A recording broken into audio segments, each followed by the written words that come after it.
Hello दोस्तों, कैसे होंगे। आशा करता हूँ कि अच्छे होंगे।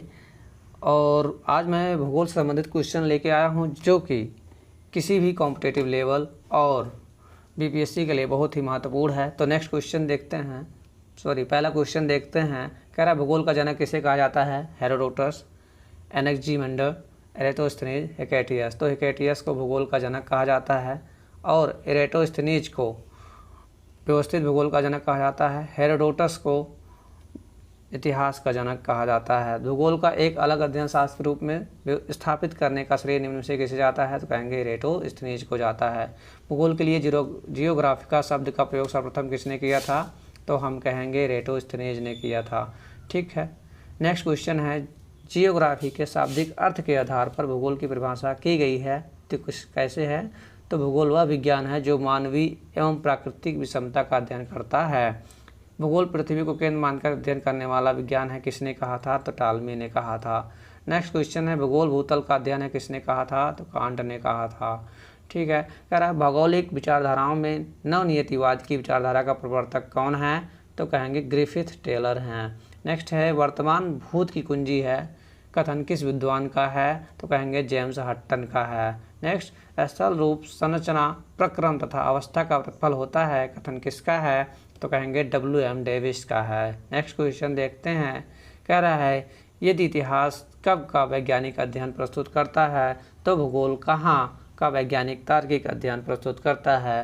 निम्नलिखित में से ये कथन किसका है, किस विद्वान का है? ठीक है, तो कहेंगे हम कार्ल शावर का है। नेक्स्ट क्वेश्चन देखेंगे, भू आकृति विज्ञान जिसे जियोमॉर्फोलॉजी का कहा जाता है का जन्मदाता किसे माना जाता है?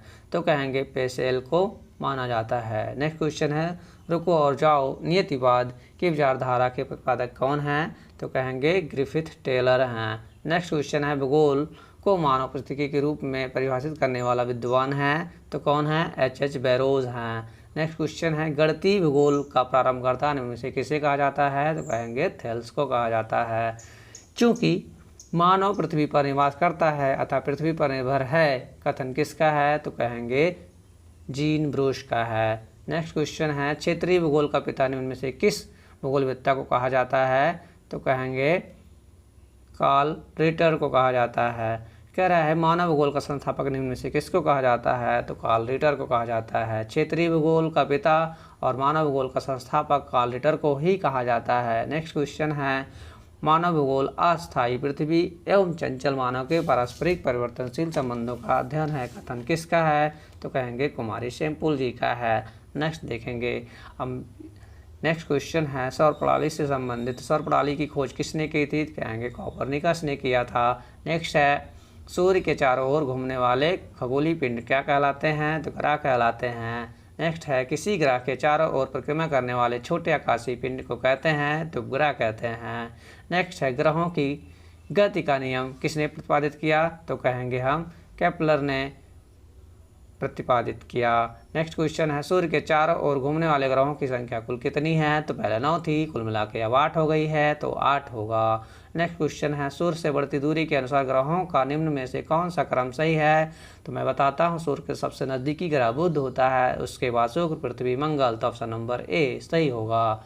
नेक्स्ट क्वेश्चन है, पृथ्वी से बढ़ती दूरी के अनुसार ग्रहों का निम्न में से कौन सा क्रम सही है? तो कह रहा है पृथ्वी से, यहाँ सूर्य से था, तो सूर्य के सबसे पास कौन कौन से हैं? पहला इधर शुक्र है, इधर मंगल है, तो बुध और बृहस्पति।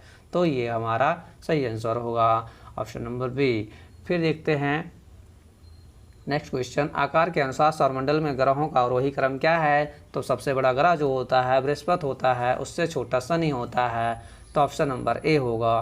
ठीक है, नेक्स्ट क्वेश्चन देखते हैं, निम्नलिखित में से सौरमंडल का भाग नहीं है? तो कहते हैं क्षुद्र ग्रह है, धूमकेतु है, ग्रह है, लेकिन निहारिका नहीं है। निहारिका क्या है? एक आकाशगंगा है। नेक्स्ट क्वेश्चन देखते हैं, कह रहा है तारामंडल क्या है? तो हमारे सौरमंडल के ग्रहों की आकाश में एक विशेष आकृति को ही हम तारामंडल कहते हैं। अंतरिक्ष में कुल कितना तारामंडल है? तो 88 से एक ज़्यादा, मतलब 89 है। नेक्स्ट, ओलंपिया कोलंबस पर्वत किस ग्रह पर स्थित है? तो पहले मंगल पर लोग निवास करते थे, ऐसे कहा जाता है, तो मंगल पे है। पार्थिव ग्रहों की संख्या कुल कितनी है? 4 है। कौन कौन से है? बुध, शुक्र, मंगल और पृथ्वी है। ठीक है, निम्नलिखित में से कौन से पार्थिव ग्रह नहीं है? मैंने अभी 4 का नाम लिया था, तो इसमें से गायब है। तो क्या है, पृथ्वी गायब है तो उसके जगह पे शनि आया है, तो शनि हमारा होगा आंसर। कह रहा है बाह्य ग्रह या बृहस्पति सदृश ग्रहों की संख्या कितनी है, तो बाह्य ग्रह या बृहस्पति के सदृश मतलब बृहस्पति के साथ रहने वाला कौन कौन सा है, बृहस्पति है, शनि है, फिर अरुण वरुण है, तो ऑप्शन 4 सही होगा। फिर कह रहा है बृहस्पति सदृश ग्रहों में सम्मिलित नहीं है, तभी मैंने चारों का नाम लिया, शनि, अरुण, वरुण, मंगल, तो मंगल सम्मिलित नहीं है क्योंकि ये पृथ्वी के साथ रहने वाला है। फिर कह रहा है निम्नलिखित में से किन 2 ग्रहों को छोड़कर शेष सभी ग्रह सूर्य के चारों ओर वामावर्त घूमते हैं, तो शुक्र और वरुण जो होता है वो दायावर्त घूमते हैं, बाकी सब वायावर्त घूमते हैं। सौरमंडल का जन्मदाता किसे कहा जाता है, तो सूर्य को कहा जाता है।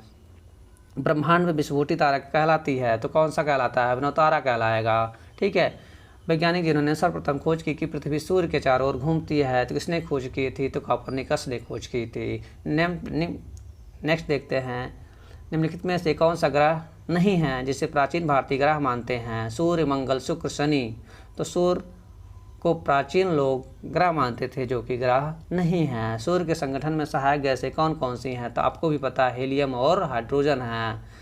सूर्य के मध्य भाग को क्या कहा जाता है, तो समताप मंडल नहीं कहा जाता है क्योंकि ये वायुमंडल का भाग है, प्रकाश मंडल कहा जाएगा। ठीक है, वर्णमंडल भी सूर्य का ही भाग है लेकिन बाहरी भाग है, स्थल मंडल तो जयमंडल का भाग है। नेक्स्ट देखते हैं, सूर्य के ऊपर भाग को क्या कहा जाता है, तो हमने भी बताया कि वर्णमंडल, ऊपरी भाग को वायुमंडल कहा जाता है।